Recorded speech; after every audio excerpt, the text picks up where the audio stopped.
फिर आपने जो भी काम किया उस कर्म से आपके पाप दोष नहीं बनते हैं।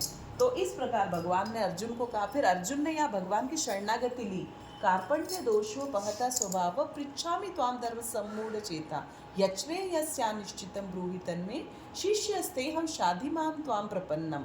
मैं आपकी शरणागति लेता हूँ हे केशव, हे अच्युत, मेरा मार्गदर्शन करिए कि मैं किस प्रकार से इस युद्ध की भूमि में मैं कैसे दो धर्मों के बीच में निर्णय करूं। जैसे ही अर्जुन, भगवान उससे पहले भी बहुत कुछ बोल सकते थे पर नहीं बोले। भगवान की विशेषता है, जब तक सामने वाला अध्यात्म संबंधित बात नहीं पूछे तब तक नहीं बोलना। और भगवान ने भगवत गीता को कीलक किया है 18वें अध्याय में कि बिना श्रद्धा वाले को मेरे वचन कभी मत कहना। जो श्रद्धावान नहीं हो, जो संशय वाला व्यक्ति हो, उसको कभी भी गीता का उपदेश मत करना, अन्यथा तुम्हारा ज्ञान भी नष्ट हो जाएगा। आज आप लोग श्रद्धा युक्त होकर श्रवण कर रहे हो, इसलिए मैं इतनी बात बोल रही हूँ। अगर आप में से किसी के अंदर श्रद्धा नहीं है और नहीं सुनना चाहते हो, ऐसे लोगों को अगर आपने कह दिया तो आपका ज्ञान भी नष्ट हो जाएगा। ये भगवत गीता में लिखा है। 18वें अध्याय के 66वें श्लोक को आप पढ़िएगा। भगवान ने कहा जो श्रद्धा युक्त हो और संशय से रहित हो।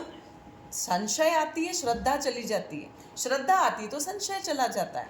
किसी को डाउट भी है और श्रद्धा भी है, दोनों चीज़ें एक साथ नहीं हो सकती। तो भगवान कहते हैं श्रद्धावान भी होना चाहिए और संशय रहित भी होना चाहिए। ऐसे व्यक्ति को जरूर भगवत गीता कहना।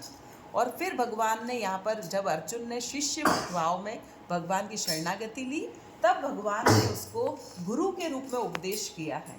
और भगवान ने पूरी भगवत गीता में कर्म योग, भक्ति योग, ज्ञान योग, ध्यान योग, लय योग, बुद्धि योग, विभिन्न योगों की बात से अर्जुन को समझाया।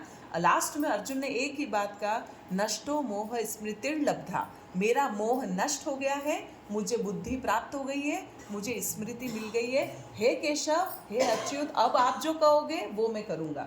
2 बार अच्युत नाम आया है पूरी भगवत गीता में। च्युत क्या होता है? जो अपने कर्तव्य मार्ग से भटक जाता है, च्युत होना। अच्युत कौन होता है? जो अपने कर्तव्य से कभी भी भटकता नहीं है। तो ये जो अच्युत होता है ना, ये 2 नाम 2 जगह भगवान को संबोधन किया है भगवत गीता में। अर्जुन ने विभिन्न नामों से भगवान को पुकारा है। केशव कौन होते हैं? जो कष्ट का निवारण करते हैं। जनार्दन कौन होते हैं? जो जनता का पालन पोषण करते हैं। इस प्रकार मधुसूदन कौन होते हैं? जो मधु नामक दैत्य का संहार करते हैं। ऐसे भगवान के एक एक नाम की भी बड़ी महिमा है।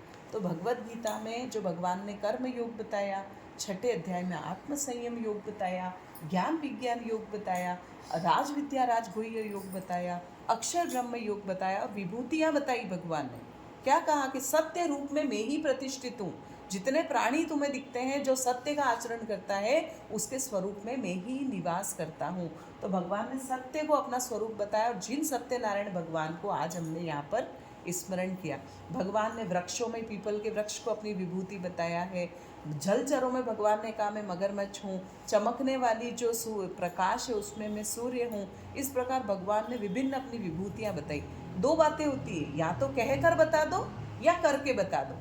आज सासू माँ को अपनी बहू को कुछ बनाना सिखाना है, कोई रेसिपी, तो या तो वो बता देंगी ऐसे ऐसे ऐसे करके आप इसको बना लो, और या वो बनाकर सिखा देंगी। तो 10वें अध्याय में भगवान ने कहकर बताया और 11वें अध्याय में तो भगवान ने अपने विराट स्वरूप के दर्शन करा दिए। हम जो जगदीश भगवान की आरती करते हैं ना, वो जगदीश स्वरूप भगवान ने वहाँ 11वें अध्याय में दर्शन कराया। फिर अर्जुन ने कहा भगवान आपके इस स्वरूप को देखकर मेरी तो सिट्टी पिट्टी गुम हो गई। मैं तो अपने आप को समझ ही नहीं पा रहा हूँ। चारों दिशाएं आपसे व्याप्त हैं। मैं तो आपके ना अंत को देखता हूँ, ना मध्य को देखता हूँ, ना आदि को देखता हूँ। मैं तो बहुत भयभीत हो रहा हूँ। आप तो अपने पुराने वाले रूप में आ जाओ, चतुर्भुज रूप में।